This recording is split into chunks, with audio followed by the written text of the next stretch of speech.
हवस के अंधे लोगों ने प्यार जैसे पवित्र शब्द को दरिया में डुबो कर रख दिया और उसे ही प्रेम के रूप में परोस कर अपना उल्लू सीधा करते रहे। और यही आचरण अब स्कूल के बच्चों तक फैल चुका है और इसका परिणाम कितना भयानक हो सकता है, ये हरियाणा के एक मामले को देखकर आप खुद समझ जाएंगे। ये वारदात है हरियाणा की, जहां पर एक 13 साल की लड़की को एक ही समय पर एक से अधिक लड़कों से एक साथ प्यार हो जाता है। जी हाँ दोस्तों, अब इसे प्यार कहा जाए या वासना का नशा, ये आप इस वीडियो के आखिरी में खुद तय कीजिएगा और हमें कमेंट में जरूर बताइएगा और अपना जो भी डिसीजन है वो कमेंट के माध्यम से जरूर पहुँचाइएगा। जिस बेटी का भविष्य बनाने के लिए माता पिता उसे अपने कार्य स्थल पर लेकर आए ताकि उसे गाँव से निकल कर एक अच्छे शहर का माहौल दे सके, एक दिन उसी के लिए माँ बाप को रोना पड़ गया। जी हाँ दोस्तों, ये घटना है हरियाणा के सोनीपत जिले की। सोनीपत जिले में घटी ये घटना यहाँ के राई थाने के अंतर्गत आती है, लेकिन इस घटना ने सबको हैरान कर रख दिया। इस घटनाक्रम की शुरुआत होती है मध्य प्रदेश के टीकमगढ़ से। जी हाँ दोस्तों, टीकमगढ़ के रहने वाले गंगाराम की शोभा नाम की एक महिला से शादी हुई। शोभा पहले से ही शादीशुदा थी, परंतु उसका पति अब इस दुनिया में नहीं रहा था। पहले पति से उसकी एक बेटी थी और आगे चलकर उसने गंगाराम से शादी की। आगे चलकर गंगाराम ने भी उसे एक बेटा और एक बेटी दी। बेटी का नाम आस्था रखा गया।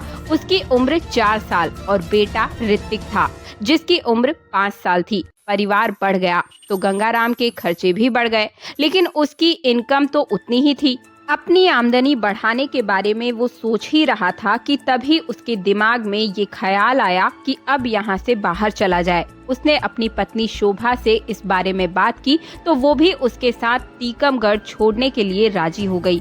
अब दोनों पति पत्नी अपने दोनों बच्चों के साथ टीकमगढ़ से रवाना हुए और वो हरियाणा पहुँचे।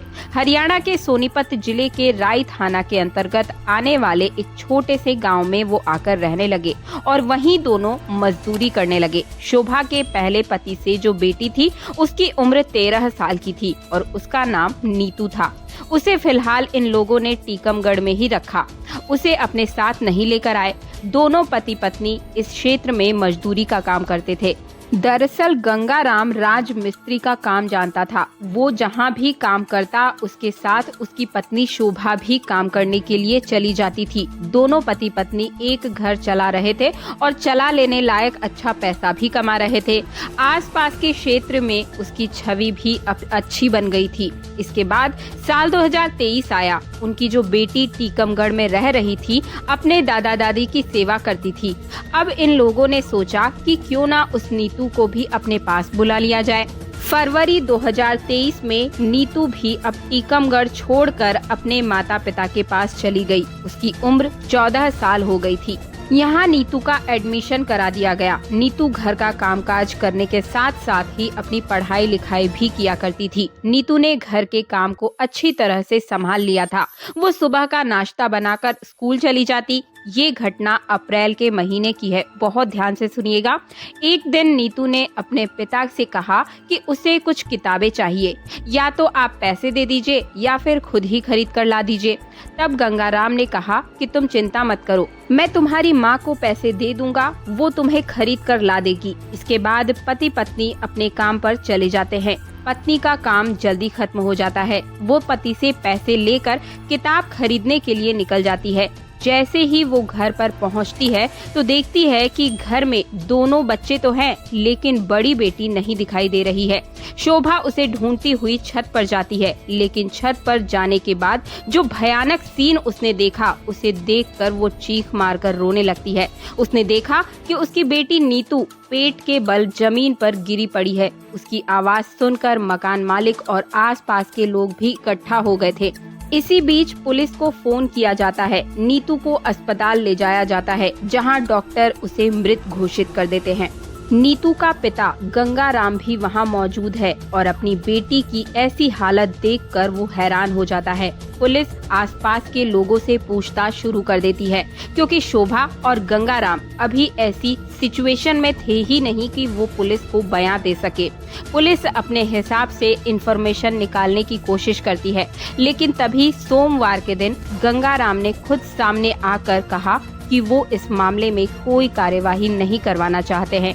गंगाराम कहता है कि मेरी बेटी तो अब चली गई, मुझे अब कोई पीएम नहीं करवाना है। तब पुलिस ने कहा कि आप ये सब चीजें लिखित में दे दीजिए। तब गंगाराम रिटर्न स्टेटमेंट दे देता है। इसके बाद पुलिस डॉक्टर से मिलती है और वहां लड़की का पोस्टमार्टम करवाती है। पोस्टमार्टम की रिपोर्ट में ये बात निकलकर सामने आती है कि लड़की की मृत्यु गला घोटकर हुई है। पीएम रिपोर्ट में दुष्कर्म की पुष्टि नहीं हो पाती है। मामला एक लड़की से जुड़ा हुआ था और उसकी हत्या का था, इसलिए पुलिस अब इस मामले की जांच में अपनी तरह से शुरुआत करती है।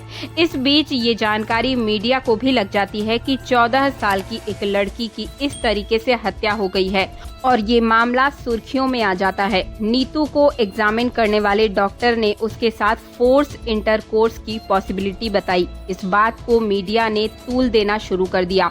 अपनी जांच के दौरान पुलिस मरने वाली लड़की के माता पिता से पूछताछ करती रहती है। माता पिता अभी यही कह रहे थे कि उन्हें किसी से कोई शिकायत नहीं, लेकिन पुलिस ने जब मकान मालिक से पूछताछ की तो मकान मालिक ने बताया कि पूरे घटनाक्रम के दौरान घर में लड़की के परिवार वालों के अलावा और कोई आया ही नहीं। पुलिस का सीधा शक अब लड़की के माता पिता यानी कि गंगाराम और शोभा की तरफ गया। पुलिस ने इन दोनों से पूछताछ का तरीका बदल दिया। पुलिस की कड़ी पूछताछ के बाद वो दोनों पति पत्नी टूट गए और उन्होंने जो स्टोरी बताई उसे सुनकर आप हैरान रह जाएंगे। लड़की के माता पिता की बात सुनकर पुलिस वालों के भी रोंगटे खड़े हो जाते हैं। दोस्तों, नीतू की कहानी की शुरुआत दादा दादी के घर से यानी कि टीकमगढ़ से ही शुरू हो जाती है। जब वो केवल 13 साल की थी, उसी समय वो 6वीं क्लास में पढ़ रही थी। वो 6वीं क्लास के ही एक लड़के से बातचीत किया करती थी। तब सभी ने इस बात को कहकर टाल दिया कि अभी वो छोटी बच्ची है। अभी ये सब चल ही रहा था कि नीतू को टीकमगढ़ छोड़कर हरियाणा के सोनीपत में अपने माता पिता के पास जाना पड़ा। सोनीपत आने के बाद भी नीतू को लड़कों से बातचीत करने का मौका मिल जाता था। दरअसल गंगाराम और शोभा काम के सिलसिले में दिन भर बाहर रहते थे। नीतू अपने दोनों भाई बहनों के साथ घर में अकेली रहती थी। भाई बहन छोटे थे, इसलिए नीतू इसका फायदा उठाकर खुलकर लड़कों से बात करती थी। उसके पास एक फोन भी था। एक दिन शोभा ने नीतू को फोन पर किसी लड़के से बात करते हुए पकड़ लिया और उसने उसी दिन नीतू को काफी पिटाई भी की। इसके साथ ही शोभा ने नीतू को अच्छे बुरे का ज्ञान भी दिया, उसे समझाया और नीतू ने भी माँ की हर बात पर भरोसा दिलाते हुए कहा कि आगे से वो ऐसा कुछ भी नहीं करेगी। लेकिन नीतू की माँ को दिए गए वादे पर कायम नहीं रह सकी और उसने एक बार फिर लड़कों के साथ नैन मटक्का और गपशप करना शुरू कर दिया। शोभा हर बार नीतू का मोबाइल पकड़कर छुपा दिया करती और नीतू हर बार मोबाइल का इंतजाम करके लड़कों से बातचीत करती। नीतू कभी बाथरूम में छुपकर बात किया करती तो कभी रात में उठकर कहीं छुपकर धीरे धीरे बात किया करती। गंगाराम भले ही ना समझ पाए, लेकिन शोभा इस बात को समझ गई थी कि अब नीतू उसके हाथ से बाहर जा चुकी है। लगभग 1.5 महीने के अंदर 50 से 60 बार लड़कों से बात करते हुए उसकी माँ ने उसे पकड़ा था। शोभा अपनी तरफ से सारी कोशिश करके हार चुकी थी। आगे क्या करने वाली थी, इसे जानने से पहले अगर आपने हमारे चैनल को सब्सक्राइब नहीं किया है तो तुरंत करके पास वाला बेल आइकन प्रेस कर दीजिए, क्योंकि हम इस तरह की वीडियो लाते रहते हैं और सतर्कता हर पल जरूरी है। तो दोस्तों, कहानी को आगे बढ़ाते हैं, ध्यान से सुनिएगा। शोभा अब इस बात को गंगाराम के कान में डालती है। गंगाराम को जब इस बात का पता चलता है तो वो अपनी बेटी को मारता पीटता है और समझाता है, लेकिन शायद वो ये बात भूल गया था कि वो नीतू का सौतेला पिता है। लेकिन नीतू को ये बात अच्छी तरीके से पता थी, इसलिए नीतू ने अपने सौतेले पिता को जवाब देने में कोई कसर बाकी नहीं रखी। नीतू बाप बेटी के रिश्ते में लिहाज में बिल्कुल भी उससे कोई लिहाज नहीं रखती है और गंगाराम को पलटकर कई जवाब देती है। वो कहती है कि तुम होते कौन हो जो मुझे रोक रहे हो, मेरी जहाँ मर्जी होगी मैं वहाँ बात करूंगी, मेरा जो मन आएगा वो मैं करूंगी। इसके बाद वो अपने पिता से बात करने के लिए जिस प्रकार के शब्दों का प्रयोग करती है, शायद वैसे शब्दों का इस्तेमाल कोई भी औलाद अपने माता पिता से नहीं करती होगी। दोस्तों बहुत ही ध्यान से सुनिएगा। एक बार गंगाराम के सामने नीतू का मुंह क्या खुला, माँ बाप का मुंह बंद हो गया और नीतू की हरकतें खुलकर सामने आने लगी। अब वो माता पिता के सामने ही लड़कों से बात करती, उसने उल्टे सीधे हंसी मजाक करती। इस बात को लेकर घर में आए दिन कलेश होने लगा और घर का माहौल खराब हो गया।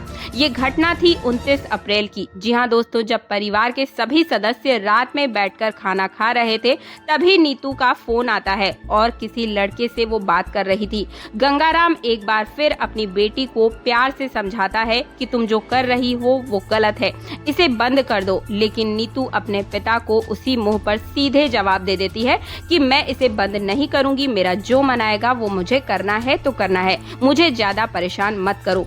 अगर मुझे ज्यादा परेशान करोगे तो मैं किसी लड़के के साथ भाग जाऊंगी। इसके बाद वो खाना छोड़कर उठकर चली जाती है। फिर वो अपने कमरे में जाकर अंदर से दरवाजा बंद कर लेती है। आज गंगाराम और शोभा को इस बात का एहसास हो जाता है कि उनकी लड़की नीतू न केवल उनके हाथ से निकल चुकी है, बल्कि वो उनके बदनामी का कारण भी बनती जा रही है। इतना ही नहीं, घर में मौजूद 2 छोटे छोटे बच्चों का भी इस पर बुरा असर पड़ रहा है। इन सब से छुटकारा पाने के लिए वो दोनों एक भयानक तरीका सोचते हैं और उसको अंजाम देने की तैयारी करते हैं। सुबह 7 बजे दोनों नीतू के कमरे में जाते हैं और गंगाराम नीतू के पैर पकड़ता है और शोभा नीतू के सीने पर बैठकर उसका गला दबाने लगती है। थोड़ी ही देर में नीतू दम तोड़ देती है। इसके बाद दोनों उसकी डेड बॉडी को छत पर जाकर छुपा देते हैं। इसके बाद वो दोनों नीतू की हत्या को कोई और रंग देने की तैयारी कर लेते हैं। दोनों सामान्य दिनों की तरह अपने काम पर चले जाते हैं और उसके बाद शोभा ये कहकर वापस आती है कि उसे नीतू के लिए किताब खरीदकर उसे देना है, ताकि लोगों को लगे कि इस घटना में इन दोनों का कोई हाथ नहीं है। वो तो अपनी बेटी की किताब खरीदने के लिए गई थी। घर आने के बाद चीखने चिल्लाने और रोने का ड्रामा करती है, ताकि हत्या का शक सीधे उन्हीं पर ना पड़े और किसी थर्ड पर्सन पर ध्यान चला जाए। लेकिन फाइनली दोनों कानून के शिकंजे में आ जाते हैं। एक अच्छे माता पिता के तौर पर बच्चों का ख्याल रखना, उन पर कंट्रोल करना, उन्हें अच्छे बुरे की बात समझाते हुए अच्छी राह पर चलते रहने की प्रेरणा देना कोई बुरी बात तो नहीं। लेकिन अगर कोई बच्चा गलत रास्ते पर चला जाए तो उसका ये समाधान तो बिल्कुल भी नहीं हो सकता जो गंगाराम और शोभा ने किया। आवश्यकता थी सोच समझकर इससे बेहतर समाधान निकालने की। फिलहाल दोनों जेल में हैं और उन पर हत्या का मुकदमा चल रहा है। वैसे आपके हिसाब से इस तरह की समस्या का बेहतर समाधान क्या हो सकता है? अपना जवाब कमेंट में अगर अभी तक नहीं बताया है तो बता कर ही जाइएगा और चैनल को पहली बार आए हैं तो सब्सक्राइब कर वीडियो को लाइक कर दीजिएगा और पास वाला बेल आइकन भी जरूर प्रेस कर दीजिएगा, क्योंकि इस तरह की वीडियो हम लाते रहते हैं और हर समय सावधान होने की जरूरत आपको है। मिलती हूँ अगले वीडियो में। जय हिंद, जय भारत।